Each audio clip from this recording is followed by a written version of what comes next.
Hey, so we're back with another video. This one is going to be about the whole COVID-19 situation again. It's also going to be about the season for United, sort of, how the season's gone. Like we did in our previous video, Nick was asking me, I'm now going to be asking Nick. Totally unbiased opinions, just honest opinions from the club's perspective as to where we go from here. Hi Nick. Hi, mate. You alright? Which feels very formal. So the first one I've got for you is, how do you think the season has gone so far for your club? Well, it started out a bit mixed. In the middle, again, it was a bit mixed. Towards where we've finished at the moment for now, or whatever happens, it was starting to look pretty good actually. We started to get some rhythm going. But yeah, it was like we started in like it's like we were a starter car at the start of the season basically. You know, one of those old bangers and just limping along. Still had a Mm, performance in us every now and again. yeah, And then we just sort of got an upgrade in January, and I do think the January window did have a big impact on our season. Obviously, with Bruno Fernandes coming in, it's easy to pinpoint him and Gallo. He's gone over everyone's expectations, probably because we didn't really have much, and it looked like a panic buy. And I even thought it was a panic buy at the time. But yeah, Bruno Fernandes has really elevated us to a higher level. I think creatively, he's got to be up there in the top five creative midfielders in the Prem now. And it's hard to say that because he's only been here a short time, but potentially he could be in the five mm. It's not too top long he's been creative. there now, is it? Really, he's not had It's that not many games. he's not had that many games, but when you actually look at it, he's assisted or scored pretty much every game. Hmm. He's had impact, and usually it takes a player to a while to Was settle, especially from like a Portuguese league where the standard of football, as we know, isn't probably the was he the same as what it is here. Sorry, was he the missing link? Do you think for you guys? I think probably the fact Pogba's been injured as well, or well, has he been injured, or has he just been trying to engineer a move? That I guess we could leave to speculation, but we just lack creativity, and he's just added some much needed creativity to the middle of the park. It does feel like he could be the missing link, but again, obviously, it could be too soon. Could be too soon to say that, but it's been promising, shall we say? And if Yeah. he carries on like he does, I do think he'll be up there with the best creative midfielders in the Prem. Okay. Um. So yeah, that's what I've got to say on our season. So it's been a bit mixed, very mixed for us, but Hmm. obviously Rome wasn't built in a day. So it's his first full season, and I definitely think I'm not one of those Ollie out people. I definitely think he should get next season as well. To be honest, Yeah. Okay. So talking about the season, uh, what has been your sort of high point for this season? I think I know what the answer's going to be. well, I think Small it's mentality been club now. But what's been the high point of your season so far? it's not just your win. I think it's been how we've performed in big games in general. We've got it tactically right in most of them, not all of them, and we'll get to that in my low point. But yeah, in most of them, we've got it quite right. I think you saw what we did to you guys at the Etihad in December. I I think for the didn't first actually. 30, I think for the first 30 minutes, I don't think you've seen an away team come and do what they did to you for a while Hmm. under Pep anyway. It was good to see that counter attacking football. Um, so yeah, it was good to see that. So obviously, just a 1 point, I'd have to say it would have to be. I think it would be the league win in December. Although the league winning we just had over you was pretty special as well because we've not won beat you at Old Trafford since Pep's took over. So Yeah. it's one of those rods off our back, and hopefully it'll make us spurt on. Fingers crossed. Um. So for a low point of the season, where would you sort of position yourself with that one? I've actually got three, which is pretty tells you how well the season's gone for the mixed wise.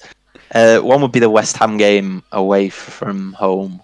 I don't think we played them at home actually, but we lost 2-0 and it was just a really, really bad performance. And it felt like 6 steps back, not just 2 steps back that day. And there was a lot of people calling for his head then. I wasn't one of them, but you know, you've got to give him time. I've had arguments with other United fans about this, and you've got to give the guy time. Another low point would be the Arsenal 3-0 defeat, I think it was.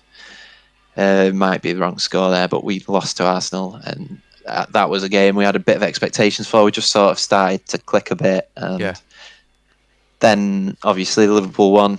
No one likes losing to Liverpool, but we didn't really have a team out there, and we still created a few chances. I think it was a real low day, that actually. I think obviously, again, if we'd maybe done our business in January at the start of it, we could have had a different January, because there has been an impact.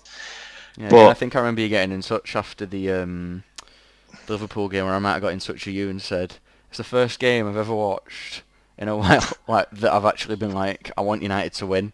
And I was like, how do you watch that? Every time we play Liverpool, yeah, pretty much. Every time we play Liverpool, you want us to win these days. It was like, how do you watch that every week? I was just like, it hurts obviously, my brain to watch that. On our other high point, totally unrelated to United, I know I'm going back a bit there, is obviously the Watford win over Liverpool. We can't lie. We both don't like Liverpool. Do you know what? We try to not be biased, but it was a good day. Yeah, I'd say the same, because it was just like, at least now they're not unbeaten. Yeah, I mean, they're possibly going to break our points record if the season continues. You have to say, obviously, at this point, which is gonna hurt. Not gonna lie, it's not even like we've held it for that long, that points record. But you know, if the true value for it, then fair play to them. Yeah, I can agree with you on that. So who has been United's standout player for you this season? My standout player, again, it's a hard one for us. I mean, who would you pick from your outside looking in? I say is he called Brandon Williams? He's been good. And the reason for that is, and that's a heavily unpopular opinion, I imagine, but the reasoning for that is, I just feel like he's so young. How old is he? Is he like 17 something? No, he's 18, 19, I think. Still, 18, 19. He's a teenager. 18, 19. Yeah. He's coming to that team where, you know, players like Lukaku were brought in for big money and Pogba, and they sort of struggled to make a bit of an impact. Maybe not Pogba, that might be a bit unfair. But he's come into it and he doesn't look phased. Like, he goes up against a player like Salah and he's not backing off him, he's not giving him respect, he's in his face. And I feel like for that, you've not had players like that for a while. I can agree with you on that. Yeah. I think, for me, personally, you can't look past Marcus Rashford for what he was doing. He'd come into a bit of a hot streak. I suppose he had dips. Yeah. Scott McTominay would be another name up there. But for me, I think it's been Wan-Bissaka. Again, he's not like set the world alight, shall we say, but he's been consistent. And that sort of stands out to me sometimes, consistency. And obviously he's had the better of Sterling this season in the Premier League. We have a bit of jokes about that, about him still being in Wan-Bissaka's pocket, which he is, obviously. But no, he's been good this season, Wan-Bissaka. Maybe he could do a bit more going forward, but yeah, it'd either be Wan-Bissaka or McTominay, to be honest. So if you had to pick one, I'm going to try and make you pick one there. You can try and make me pick one. I'm such an on the fence kind of guy. I'd have to go McTominay. Okay. In my heart of hearts, just because he's been a little bit more flashy, and he's been a bit more old school as well. He's added some bite to that midfield, and we've lacked that for a while. We missed him. We missed him when he got injured, to be fair. Well, I'm glad I got that one player out of you anyway. So moving on to something that's a little bit I didn't know where that was going, to be honest. Moving on to something that's a little bit more real world. Obviously, with everything that's going on at the minute, mainly the reason why we've created this channel, I'd say, with COVID-19. Obviously, finally got time. Exactly. The season at the minute is obviously sort of hanging in the balance, almost, you would say. What are your opinions on sort of where we would go from here? There's been a few ideas chucked around online. But what's your opinion on what we should do with this season from here? Void it. Move on. Next question. No, I'm joking. My heart wants it voided for obvious reasons. My brain tells me, obviously, money-wise, it's not going to happen. It's not going to be voided. I think there's too much money in the game for it to be voided. Unfortunately, as much as it pains me to say it, they've obviously deserved it with the amount of points they've got. Yeah. You can't really hold it against them, unfortunately, as much as we like to. So, if it was me, I would not think about starting the season again until probably at least June, because I think we've alluded to it in other videos. I think you said in your video on City season, if you've not watched that, check it out. Definitely. Link in the bio. Health is more important than football, and obviously you can't have fans back if it's going to risk an outbreak, and that's the spread thing. Again. Yeah. But you could argue that starting the season in August, the new one could start the outbreak again. But it would be June for me. You'd have to start it then. If you can't null and void it, and there's too much money in it, it's got to be June. So just to touch on that, obviously that's I think I said something different in my video with regards to that. Obviously, it's going to have a big financial impact on, well, everyone really, all the teams, if it does get null and voided. But when, for you, do you get to the point? Because I mean, we don't know how long this is going to go on for, really, do we? No one really knows. Changes by the day, doesn't it? So at which point do we get to a point where it's like, right, we have to null and void it then, or do we not get to that point? If you can't do it in June, and season's still like this when we head into June, that's when we have to call it. Because obviously with the Euros moving now, I don't think it'd be the worst thing in the world if we maybe just started next season a little bit later. Yeah. But yeah, with the Euros being cancelled now, how good would that be to have a summer of football? Yeah. I suppose the thing is, obviously, you'd have to do it behind closed doors, which maybe it could take something away from it, because obviously football's for the fans. Football's for the fans, but they'd have to put everything on TV at that point, wouldn't they? They'd have to do something. Yeah. But yeah, I think my opinion on it is basically there's too much money involved at the moment. There's too much money involved basically for them to null and void it at this moment in time. But I would put a deadline on it of June if I was in that position. But obviously I'm not, and that's just my opinion. Yeah. And so I'm trying to be logical. And not let my heart rule my head. Just as a spoiler, obviously, a City fan and a United fan, we would both quite happily throw a party if we found out it was null and void. I'm not going to lie. I would be pretty happy about it. I'd be pretty gutted for Liverpool, but that guttedness would possibly last around about a whole solid 15 seconds.